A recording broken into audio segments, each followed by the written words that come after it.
बाजार का equally important दूसरा जो पिलर है वो है बैंक्स। जरा इसके बारे में थोड़ा समझाएं। बैंक्स 2-3 दिनों से एक्चुअली आउट परफॉर्म कर रहे थे सर। इवन फ्राइडे की फॉल में बैंक्स उतने खराब नहीं थे।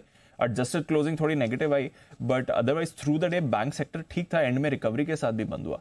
बैंक्स पर क्या व्यू है, और आज तो कुछ नतीजों का रिएक्शन नहीं रहेगा, तो क्या अप्रोच होनी चाहिए? दीप, पिछले तिमाही में बैंकों के नतीजे जब आए थे तब लोगों को आम धारणा ये थी कि बैंकों के बेस्ट रिजल्ट आपने देख लिया, अब इससे बढ़िया देखने को नहीं मिलेंगे। Correct sir. पहली। करेक्ट। दूसरी कि नेट इंटरेस्ट मार्जिन बैंक्स के बेस्ट चल रहे हैं, इससे बढ़िया नहीं होंगे।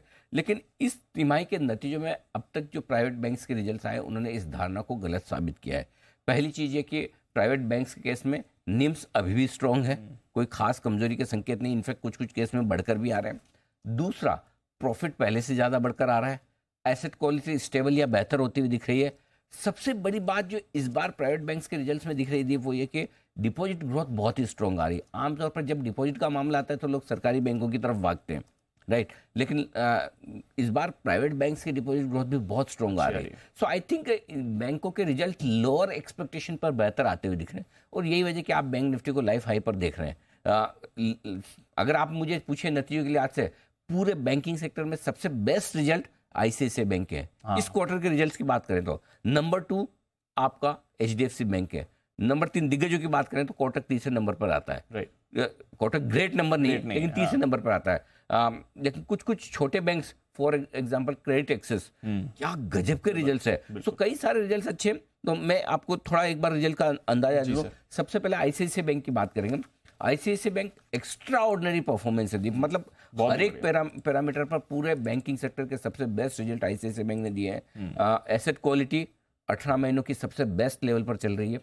डिपॉजिट ग्रोथ 18% की, 9 साल की सबसे, एसेट क्वालिटी और डिपॉजिट ग्रोथ दोनों 9 साल की ऊंचाइयों पर है। यानी कि एसेट क्वालिटी 9 साल की सबसे बेस्ट है, और डिपॉजिट ग्रोथ 18% की डिपॉजिट ग्रोथ आईसीआईसीआई बैंक के लिए बड़ी मायने रखती है, बहुत मायने रखती है। जो लोन रिस्ट्रक्चरिंग करते हैं वो बुक 10 क्वार्टर के सबसे लोएस्ट लेवल पर है, लेकिन results life time hyper stock है, 1000 रुपए के आसपास है। प्रॉफिट बुकिंग आ सकती है, बिल्कुल आ सकती है, हो सकता है 2-3%, 4% बढ़े, तो प्रॉफिट बुकिंग सिर्फ शॉर्ट टर्म ट्रेडर्स है।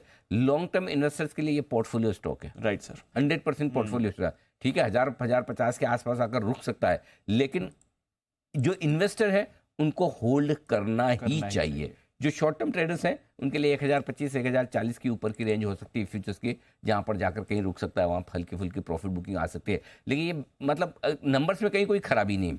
दूसरा आपका कोटक बैंक है। कोटक बैंक के भी रिजल्ट्स अच्छे हैं, रिजल्ट्स में कहीं कोई दिक्कत नहीं। थोड़े से नेट निम्स इसके कमजोर हुए हैं, 18-20 बेसिस पॉइंट जो एक्सपेक्टेड लाइन पर है, लेकिन यहाँ भी 22% की डिपॉजिट ग्रोथ, मतलब गजब की 16 क्वार्टर्स की सबसे बेस्ट डिपॉजिट ग्रोथ इन्होंने दी है, लेकिन साथ में कासा रेशियो थोड़ा सा 22 क्वार्टर के लोएस्ट लेवल पे है। सो इंटरनल कोटक बैंक के उतने स्ट्रांग नहीं है जितने आपको एचडीएफसी या आईसीआईसीआई के दिखे, तो वो थोड़े से उस लेवल के, उस लिहाज से मुझे लगता है कि अगर कोटक बैंक भी ऊपर खुलता है और ऊपर आता है तो आप 1990-2010 के रेंज में प्रॉफिट बुकिंग आते हुए देखेंगे। मैं फ्यूचर्स के लेवल दे रहा हूँ, तो वहां पर भी आप अच्छे रिजल्ट्स पे ऊपर के लेवल पे थोड़ी प्रॉफिट बुक करके वापस इंतजार करें, तो गैप से खुलने पर आपको ये बैंक्स खरीदने नहीं है।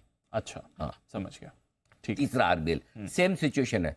आरबीएल के भी बहुत ही स्ट्रॉन्ग परफॉर्मेंस है हर एक पैरामीटर पर, लेकिन बात यहाँ पर भी यही कि स्टॉक ऑलरेडी भागा हुआ है दीप, बढ़िया रनअप दे चुका है, 3 महीने में 50% भागा हुआ स्टॉक है, क्योंकि ये पीछे से भागा, ये सबसे लेट भागा। 100-125 रुपए के आसपास सुस्त था। नंबर्स में कहीं कोई खराबी नहीं है, बिल्कुल भी नहीं है, अच्छे नंबर्स है, क्रेडिट मिलनी भी चाहिए, देनी भी चाहिए, लेकिन अब इन नंबर्स के दम पर आप फ्रेश में आरबीएल खरीदूं नहीं, एक के आसपास की बुक वैल्यू पर ट्रेड करना शुरू हो चुका है, तो अब वैल्यूएशन रीजनेबल हो गए, तो कूद कर खरीदारी नहीं आएगी आरबीएल में।